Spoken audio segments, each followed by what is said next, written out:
రోమపత్రిక 8వ అధ్యాయము 19వ వచనం చదువుకుందాం. 19వ వచనం, దేవుని కుమారుని ప్రత్యక్షత కొరకు సృష్టి మిగుల ఆశతో తేరి చూచుచూ కనిపెట్టుచున్నది.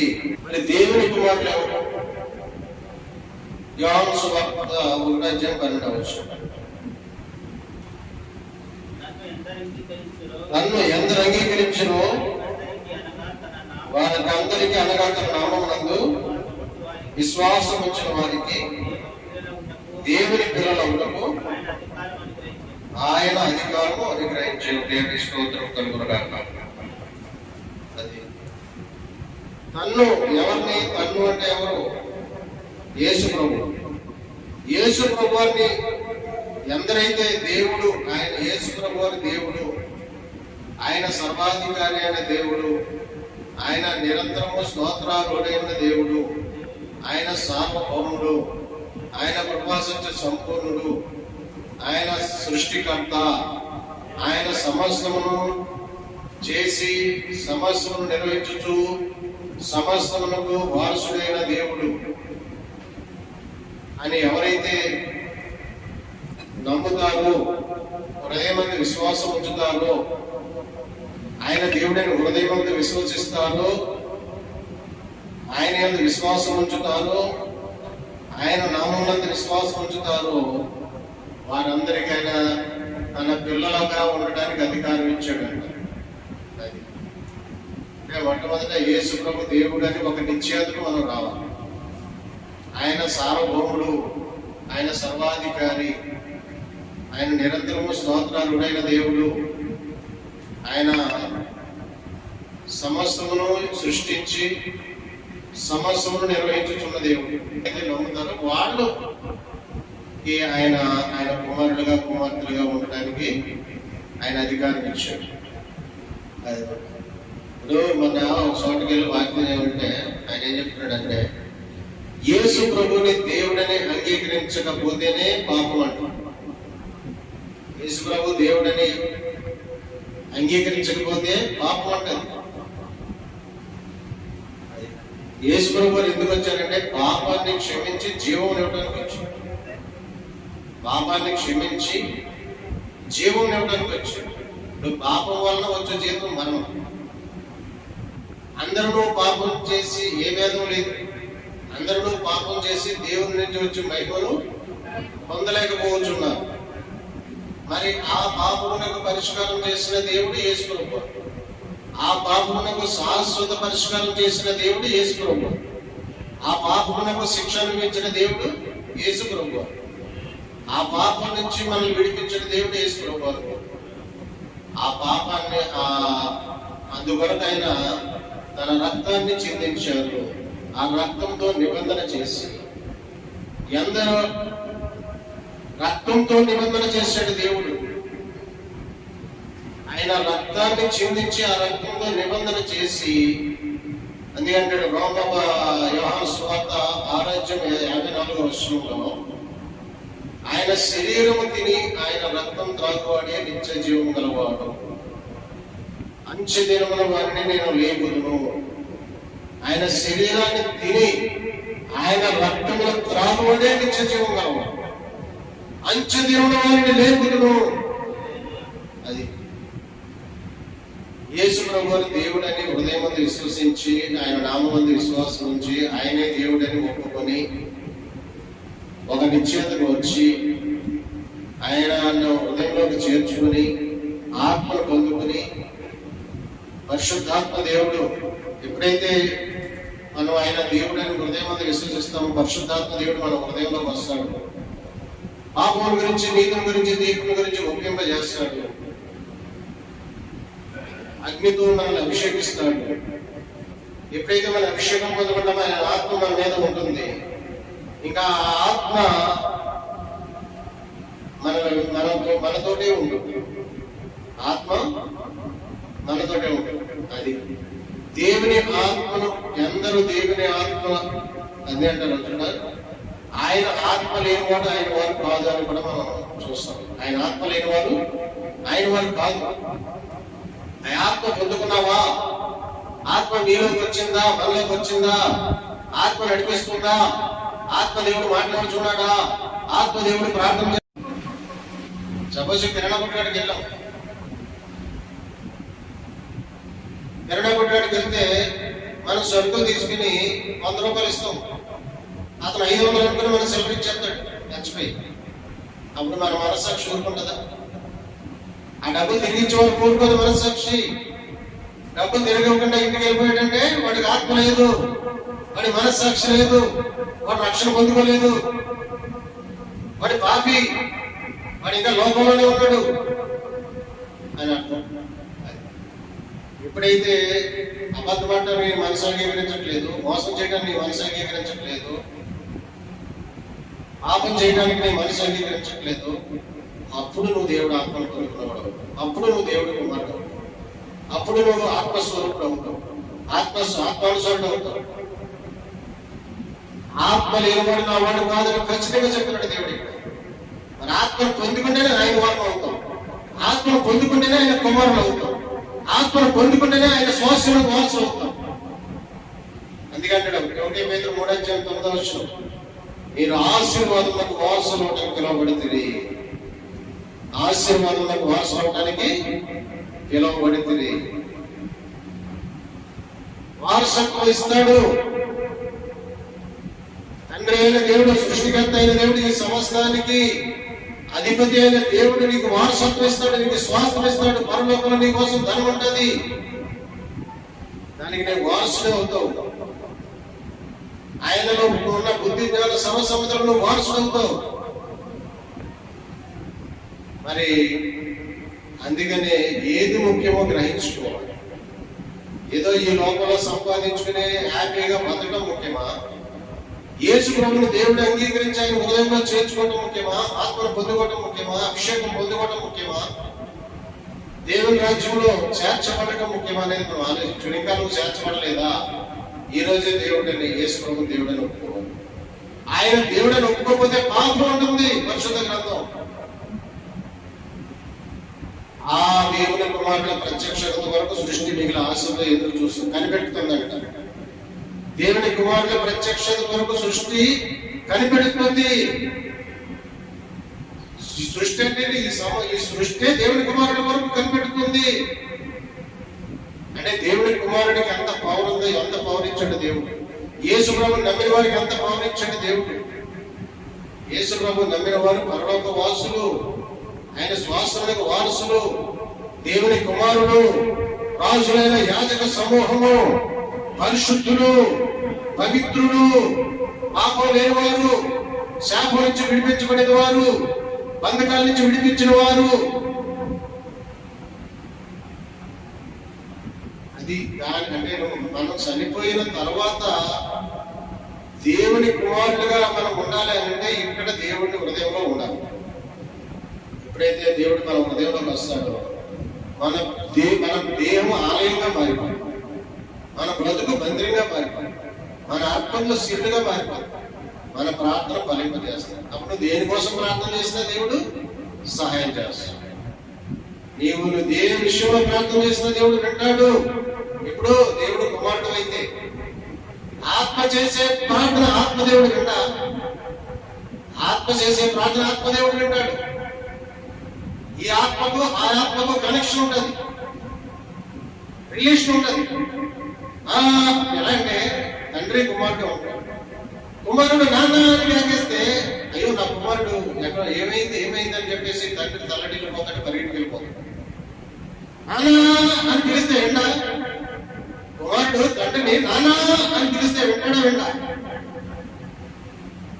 ఇక్కడ కూడా దేవుని కుమారుడు తండ్రి అని పిలిస్తే వింటాడు. ఇక్కడ దేవుడి కుమారుడు, దేవుడి కుమార్తె తండ్రి అని పిలిస్తే ఆయన వింటాడు.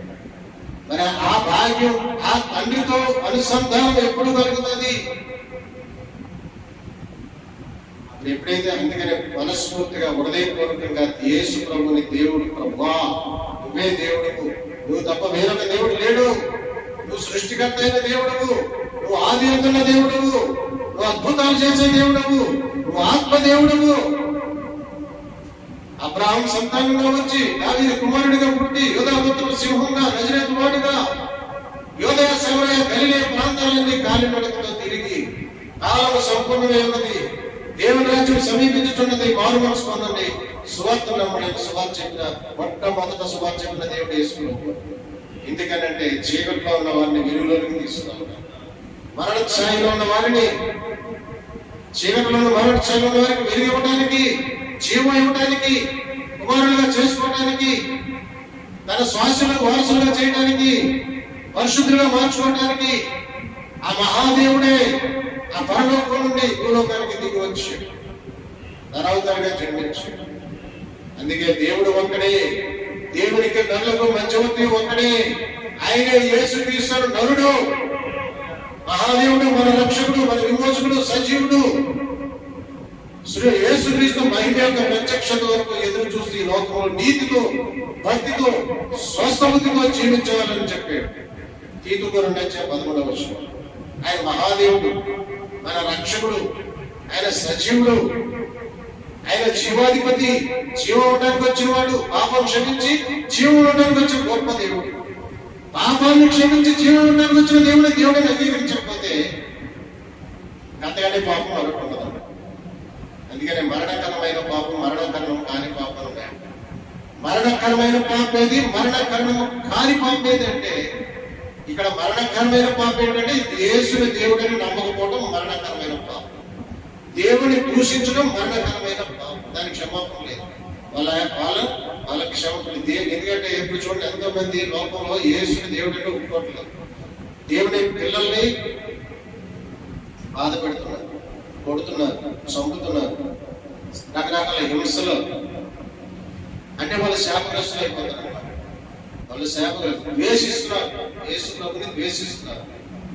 దేవుడు అంటే నమ్మట్లేదు. అంటే అపవాది వాళ్ళకి గుడ్డిదనం తీసుకొచ్చారు, అపవాది గుడ్డిదనంతో ఉన్నారు, దేవుడిని అంగీకరించలేకపోతున్నారు, సృష్టికర్త అయిన దేవుడిని తెలుసుకోలేకపోతున్నారు. దేవుడిని అంగీకరించకపోతే ఆయన కాదు, యేసు దేవుడిని అంగీకరిస్తేనే ఆయన హృదయంలోకి వస్తారు. ఆయన ఎవరిని ఇబ్బంది పెట్టడు. ప్రభువా నువ్వే దేవుడు అంటే అప్పుడు మన హృదయంలోకి వస్తాం. నువ్వు దేవుడు కాదంటే నీతో నీ పనులు చూస్తాడు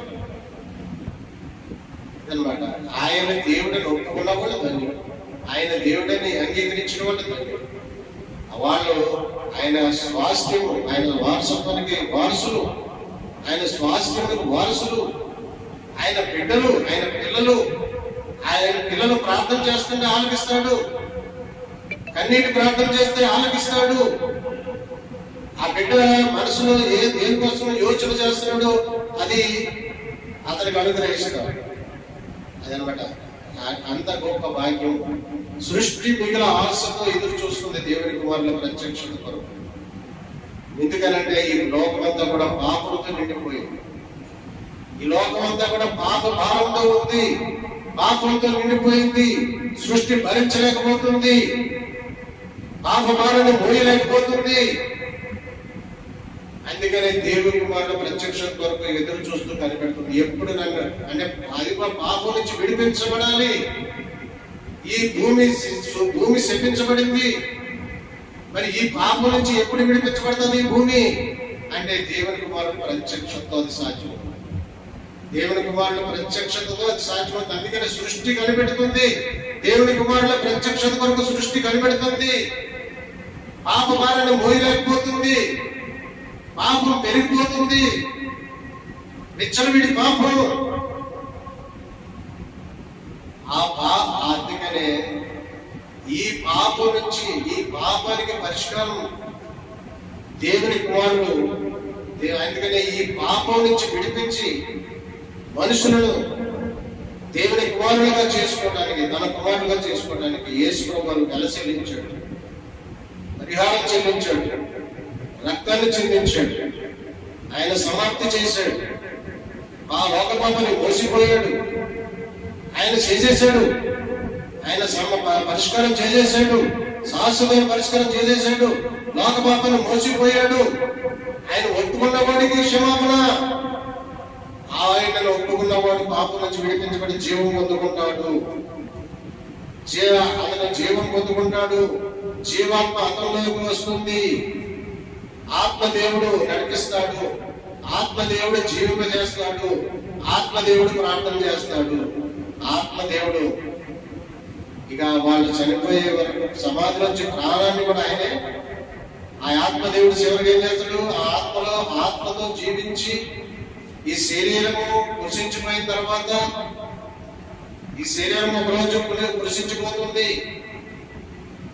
ఆ కృషించిపోయిన తర్వాత ఆ శరీరం నుంచి, ఆ మరణం నుంచి దేవుడు విడిపిస్తాడు.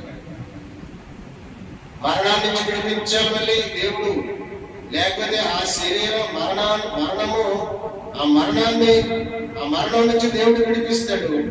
ఆ శరీరం తీసుకెళ్లి సమాధి చేస్తారు. ఆ తర్వాత దేవుడు వచ్చినప్పుడు వాళ్ళు ఎత్తపడతారు, మళ్ళీ జీవాన్ని సంతరించుకుంటారు, మళ్ళీ అమరుడు అవుతాడు, అప్పుడు సజీవుడిగా లేపబడతాడు, అప్పుడు పరలోకంలో దేవుడితో ఉంటాడు. ఇది ఒక గొప్ప మర్మం. ఇది యేసు ప్రభువుతో ఎవరైతే ఎత్తపడతారో వాళ్ళు దేవుని కుమారులు. ఆయనతో మళ్ళీ భూలోకానికి వచ్చి 1000 ఏళ్ల పరిపాలన చేస్తారు, వాళ్ళు దేవుని కుమారులు. అందుకనే ఆయనే దేవుడు. అందుకనే కొలస్సీ పత్రిక 3:4 చదవండి. కొలస్సీ 3:4. మనకు జీవమైన క్రీస్తు ప్రత్యక్షమైనప్పుడు మీరు ఆయనతో కూడా మహిమ ప్రత్యక్షపరచబడుదురు. హల్లెలూయా. మనకు జీవమై ఉన్న క్రీస్తు ప్రత్యక్షమై ఉన్నప్పుడు మీరు కూడా ఆయనతో ప్రత్యక్షపరచబడుదురు. ఎవరు ప్రత్యక్షపడతారు? దేవుని కుమారుడు ప్రత్యక్షపరచబడతారు. మనకు జీవమై ఉన్న యేసుక్రీస్తు మనకు జీవమై ఉన్నాడు.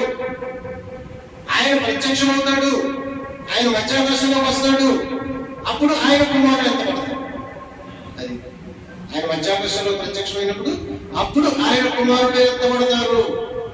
ఆ కుమారుడు ప్రత్యక్షంతో సృష్టి వికాసంలో దేవుడు చూస్తూ కనిపెట్టుకుంది. ఆయన మనకు జీవమై ఉన్నాడు.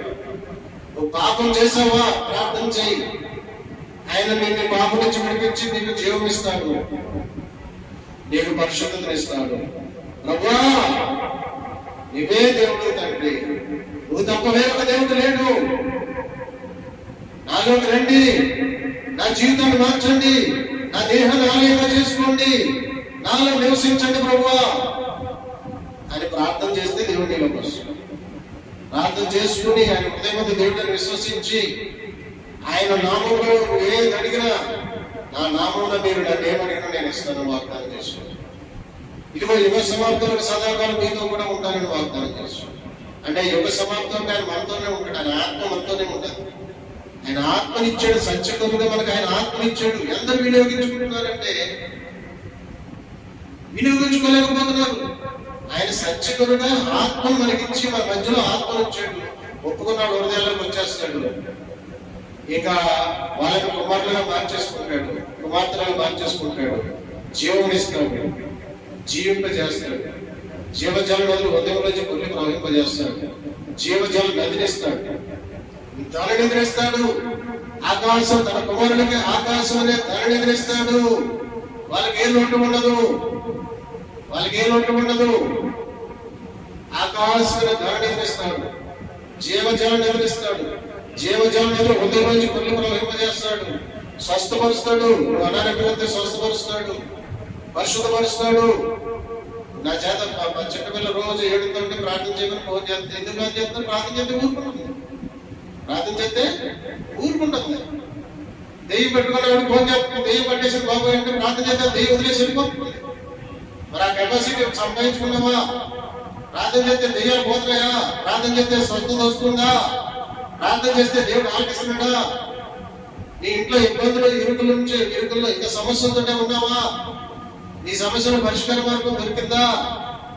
దొరకలేదు అంటే ఎక్కడో ప్రాబ్లం ఉంది. పూర్తిగా ఆధారపడలే దేవుడి మీద, ఇంకా లోకంలో మనుషుల మీద ఆధారపడుతున్నావు. మనుషుల మీద ఆధారపడడం కానీ దేవుడి మీద ఆధారపడు. దేవుడా నీకు తప్ప నాకు ఎవరు లేరు, దిక్కు నువ్వే దిక్కు, నువ్వు నాకు ఎవరిస్తారు, నన్ను పోషించు అని ప్రార్థన చేసుకోవాలి. మనుషుల మీద ఆధారపడితే దేవుడు పట్టించుకోడు. మనుషుల మీద ఆధారపడకూడదు, దేవుడి మీద ఆధారపడాలి. మనుషుల వైపు చూడకూడదు, దేవుడి వైపు చూడాలి. ప్రార్థన చేయాలి, పరిశుద్ధంగా ఉండాలి. పాపం మానేసి పరిశుద్ధంగా మారిపోయి ప్రార్థన చేస్తే ఎందుకు ఆలకించడం దేవుడు? మనం కొంత లోకం అయిపోతుంది, కొంత దేవుడు అయిపోతుంది మనకి. ఇకనే పూర్తిగా దేవుడి మీద వెళ్తూ పూర్తిగా లోకాన్ని విసర్జించి దేవుడిలోకి వచ్చి దేవుని ఆత్మ కలిగి, ఇప్పుడు దేవుని ఆత్మ కలిగిన వాడు పాపం ఏం చేస్తాడో తెలుసా? దేవుని ఆత్మ కలిగిన వాడు 10 మంది ఎపిసోడ్ మధ్యలోకి వెళ్ళి పాపం చేయడు, ఎపిసోడ్ మధ్యలోకి వెళ్ళి పాపం చేయడు. అమ్మ ఈ పాపం ఎంతకాలం చేస్తాడు, యేసుబాబు నమ్ముకోండి చెప్తాడు. రాత్రి సాగుతాడు, మందు తాగడు, సిగరెట్ కాల్చడు, విచారం చేయడు, జోదమాడు. ఎందుకంటే దేవుడి ఆత్మ ఊరుకోదు.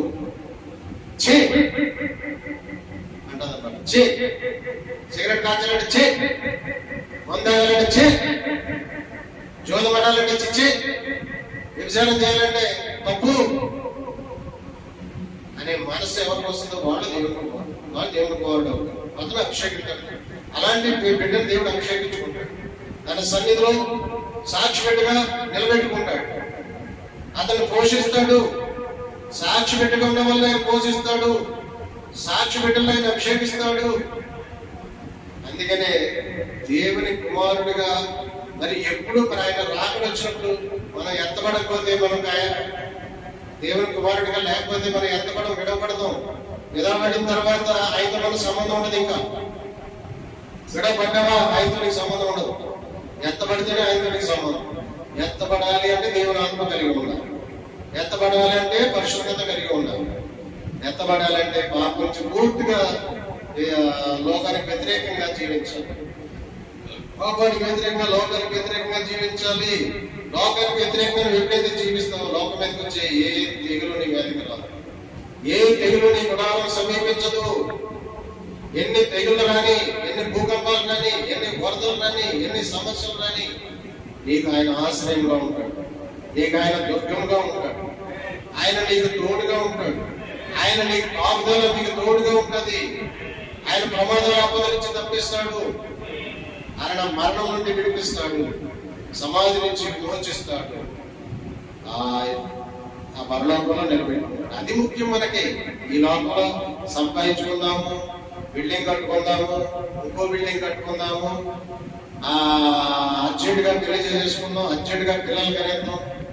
వాడు ఎవడో సన్నసి వచ్చాడు, మా సంచిగాడు అంత సన్నసి నాకు తెలియదు. వాడు అర్జెంట్ గా పెళ్లి చేసుకోవాలనుకున్నాడు, పెళ్లి చేసుకున్నాడు. అర్జెంట్ గా పిల్లలు కనేయాలండి, అర్జెంట్ గా బిల్డింగ్ కట్టేయాలండి. అంటే లోకంలోనే అభివృద్ధిరాడు, దేవుడు వైపు చూడట్లా. అంటే ఏంటిది? పెళ్లి చేసుకోవడం, పిల్లలు కట్టడం, బిల్డింగ్లు కట్టడం లోకానుసారం అది. దేవుడిని బలపరుద్దాం, దేవుడిని కనపరుద్దాం, దేవుడికి ఇద్దాం, దేవుని ఆత్మలు పొందుదాం, ప్రార్థన ఇది లేదు. అంటే ఏదో బతుకు కోసం ప్రార్థన చేస్తున్నాడు అంతే, సంపాదించుకోవడానికి ప్రార్థన చేస్తున్నాడు అంతే. అది కరెక్ట్ కాదు. పరలోకంలో ధనం సమకూర్చుకోవడానికి ప్రార్థన చేయాలి, దేవుని కుమారుడిగా ఉండడానికి ప్రార్థన చేయాలి, దేవుని మహిమలో ప్రత్యక్షపరచబడటానికి ప్రార్థన చేయాలి, దేవునితో ఉండడానికి ప్రార్థన చేయాలి. యేసు ప్రభువుని హృదయంలో చేర్చుకున్నవాడికి అదంతా వస్తామట. యేసు ప్రభు హృదయంలో చేర్చుకుని అది తహతాలు ఆడిపోతుంది అంట, మనస్సు అంతా కూడా తహతాలు ఆడిపోతూ ఉంటుంది. ఈ లోకం కాదు, నాకు దేవుడే ముఖ్యం, పరలోకమే ముఖ్యం. ఆయన నిరీక్షణ, అటువంటి వాళ్ళ నిరీక్షణ కలిగి ఉంటారు, విశ్వాసం కలిగి ఉంటారు, విధేయత కలిగి ఉంటారు, పరిశుద్ధత కలిగి ఉంటారు. ఆయన రాకడ కొరకు ఎదురు చూస్తూ ఉంటారు. ఆయన రాకడ కొరకు ఎదురు చూస్తూ ఏం చేద్దాం, దేవుని కోసం ఏం చేద్దాం అని ఆలోచిస్తారు తప్ప దేవుని కోసం ఏం చేద్దాం అని వదిలేసి మన కోసం ఏం చేసుకుందాం. ఒక బిల్డింగ్ కట్టుకున్నాడు సరిపోవట్లేదు, ఇంకో బిల్డింగ్ కట్టుకోవాలంట. దేవుడు ఎంతో మేలు చేశాడు, అయినా దేవుడికి పట్ల విశ్వాసం లేదు, దేవుడి పట్ల కృతజ్ఞత లేదు.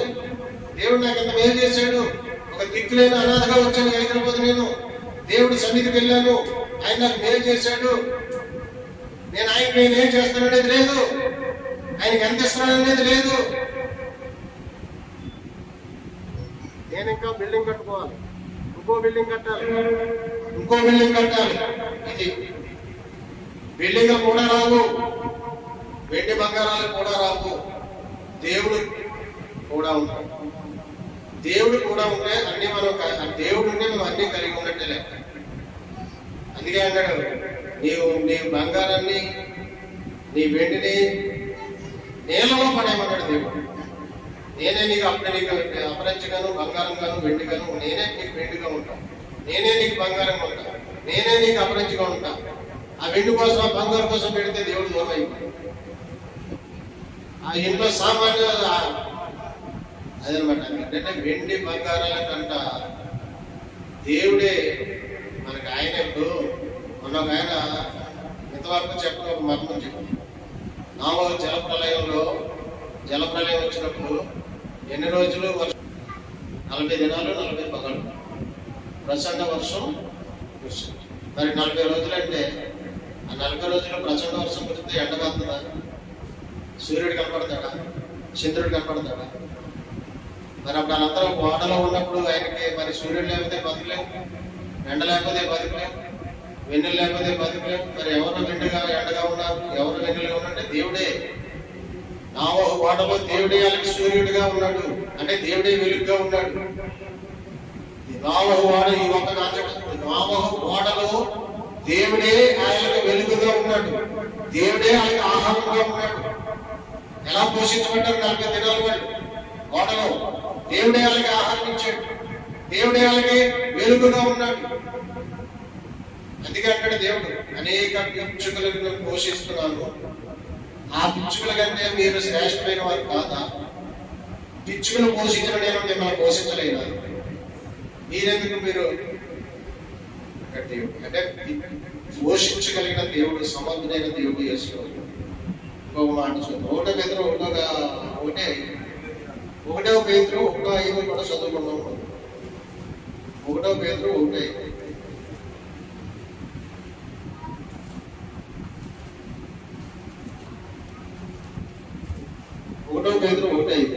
కడవరి కాలమందు బయలుపరచబట్టుటకు సిద్ధముగా ఉన్న రక్షణ మీకు కలిగినట్లు విశ్వాసం ద్వారా దేవుని శక్తి చేత కాపాడబడి మీ కొరకు ఆ స్వాస్థ్యం పరలోకమందు భద్రపరచబడి ఉన్నది. అది ఎవరి కోసం పరలోకమందు స్వాస్థ్యం భద్రపరచబడిందంటే దేవుని కుమారుడి కోసం.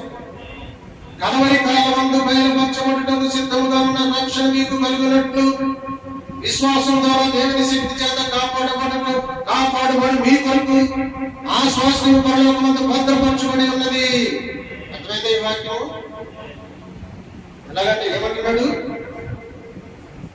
రక్షణ కడవరి కాలమందు బయలుపరచబడుటకు సిద్ధంగా ఉన్న రక్షణ మీకు కలుగునట్లు విశ్వాసం ద్వారా దేవుని శక్తి చేత కాపాడబడు మీ కొరకు ఆ స్వాస్థ్యం పరలోకమందు భద్రపరచబడి ఉన్నది. మరి విశ్వాసము ద్వారా దేవుని శక్తి చేత కాపాడబడుచున్నావా? దేవుని శక్తి కాపాడుచున్నదా? దేవుని హస్తం తోడుగా ఉందా? నాకు దేవుని హస్తం తోడుగా ఉంది, దేవుని శక్తి నన్ను కాపాడుతుంది అనే ఎవరైతే దేవుని శక్తి కాపాడుతుందో, ఎవరికి దేవుడి హస్తం తోడుగా ఉందో, రూపాయి గారు చెప్పారు. ఆయన ఇంటికి ఎక్కడైనా మీటింగ్ వెళ్ళి ఇంటికి వెళ్తే వచ్చేవారు వర్షం పడదంట ఆయన చెప్పాడు. సాక్ష్యం కరెక్టే. ఎందుకంటే దేవుని శక్తి ఆయన కాపాడుతుంది కాబట్టి వర్షం రాదు. ఆయన ఇంటికి చేరుకున్న వర్షం రాదు, ఇంటికి వెళ్ళిన తర్వాత వస్తుంది వర్షం. ఎందుకంటే కుమారుడు ఉన్నాడు అక్కడ, తన కుమారుడు ఉన్నాడు అక్కడ. అంటే దేవుని శక్తి ఆయన కాపాడుతుంది అని అర్థం ఏంటి? మరి అలాంటి సాక్ష్యం మీకు ఉందా? ఎప్పుడన్నా మీరు వెళ్తుంటే వర్షం అయిపోయిందా? మీరు ఇంటికి వెళ్ళిన వరకు ఇంటికి వెళ్ళిన తర్వాత వర్షం వచ్చిందా? లేకపోతే ప్రమాదం నుంచి దేవుడు కాపాడే సందర్భం ఉందా? అమ్మో ఎంత ప్రమాదం జరిగేది, దేవుడు కాపాడు. బస్సు వెళ్తుంది, ఆ బస్సులో దైవ సేవకులు ఉన్నారు. పైనుంచి ఒక రాయి పరుగుకుంటా వస్తుంది. ఆ రాయి బస్సు మీద పడితే బస్సులో ఉన్న దైవ సేవకులు అందరూ చచ్చిపోతారు. ఆ బస్సు వెళ్ళిన వరకు రాయి ఆగిందా? బస్సు వెళ్ళిన తర్వాత రాయి కింద పడింది. మరి దీన్ని ఏమంటారు? ఇది దేవుని శక్తి కాదా? అలా కాపాడుతాడు దేవుడు. మరి అలాంటి సందర్భాలు జరిగిందా? అందుకంటున్నాను, దేవుని కుమారుడు భూకంపాన్ని తప్పిస్తాడు. దేవుడి కుమారుడు దేవుడు ఇక్కడ నేను ఇక్కడ ఉన్నాను, ఇక్కడ నివాసం పెట్టుకుని ఉన్నాను, నేను కాపురం చేస్తున్నాను, ఇక్కడ భూకంపం వస్తుంది, ఆ సంగతి దేవుడు తెలుసు. అప్పుడు నన్ను ఇక్కడి నుంచి వేరే చోటు పంపేస్తాడు. ఎందుకంటే మరి భూకంపంలో పడిపోతాం నేను. అదే దేవుని శక్తి మనల్ని కాపాడుతుంది. అంటే అలా ఎవరికైతే జరుగుతుందో వాళ్ళని దేవుడి శక్తి కాపాడుతుంది, వాళ్ళని దేవుడు కాపాడుతున్నాడు. మరి దేవుని శక్తి కాపాడుతుందా? అలా దేవుని శక్తి కాపాడబడే వాళ్ళ కోసం స్వాస్థ్యం భద్రపరచుకోవడం ఉందంట. అంటే ముందుగానే నిర్ణయించబడతారు వాళ్ళు. వాళ్ళని దేవుడు రక్షించుకుంటాడు, వాళ్ళని దేవుడు కాపాడుతాడు, వాళ్ళ ప్రార్థన ఆలపిస్తాడు, వాళ్ళ కోసం స్వాస్థ్యం భద్రపరుస్తాడు. ఆ స్వాస్థ్యం పొందుకునే వరకు కూడా వీళ్ళని ఆయన దూతలు వీళ్ళని కాపాడుతూనే ఉంటారు. మనుష్యుడు పాపంలో పడకుండా ఉండలేడు, దేవుడే ఉంచుకోగలుగుతాడు. రక్షణ పొందుకున్న తర్వాత ఎన్నోసార్లు వెనకబడిపోతే పరిస్థితులు వచ్చినాయి. కానీ దేవుడు ఏం చేశాడు తెలుసా? ఆ మనుషుల్ని అక్కడి నుంచి దూరం వచ్చేసాడు.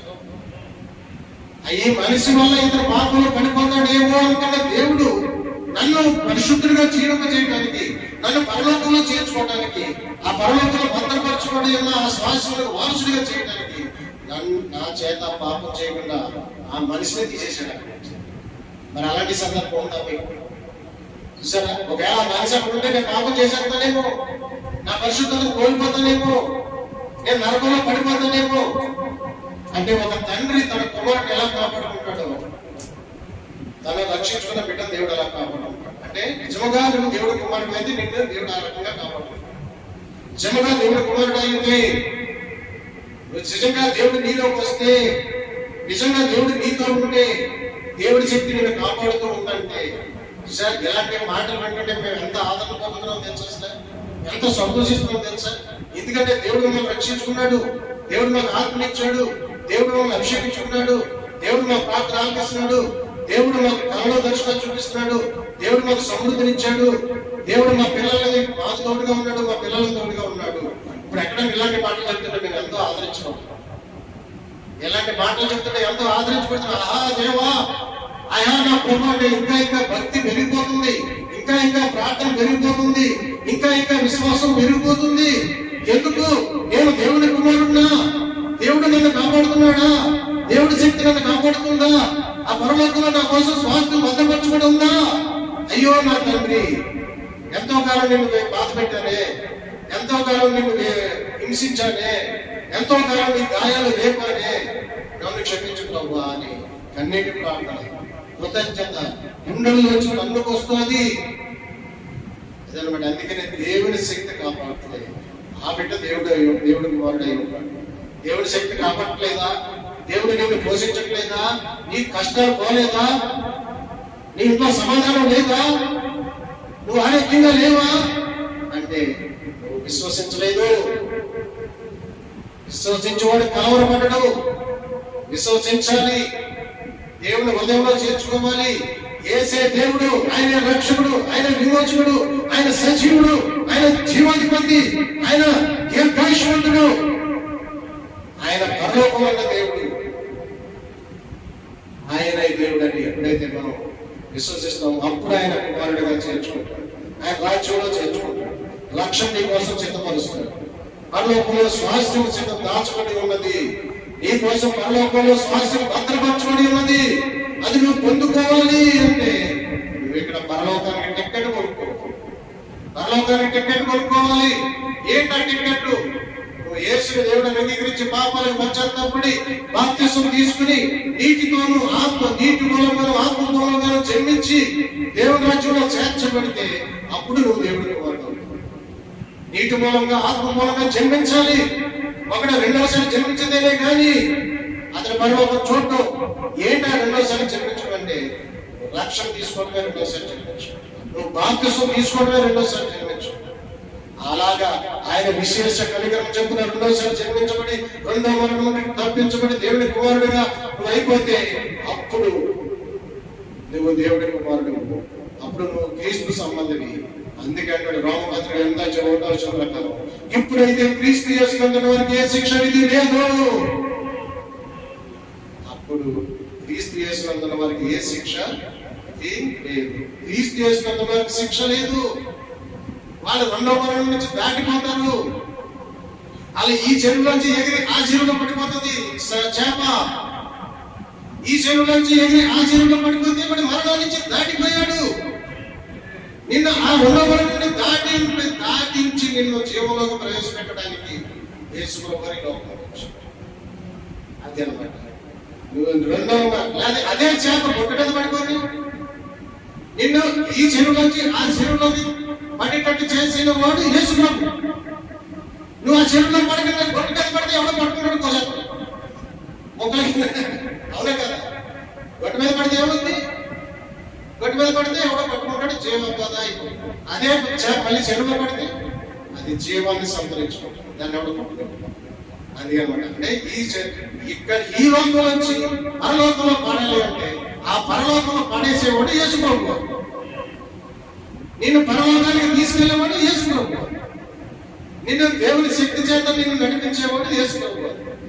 ఆయన నీ కోసం దూతలకు ఆజ్ఞాపించేవాడు యేసు ప్రభువు. ఆయన దూతలకు ఆజ్ఞాపిస్తాడు. ఆయన ఆజ్ఞాపించే దేవుడు. చేపకు ఆజ్ఞాపించలేదా? చేపకు ఆజ్ఞాపించాడు కదా, చేప యొక్క శిఖలు కల్పించాడు కదా, సృష్టిని కత్తించాడు కదా, నీళ్లను నిర్మలించమన్నాడు, గాలిని కత్తించాడు. అది ఆత్మలేదా?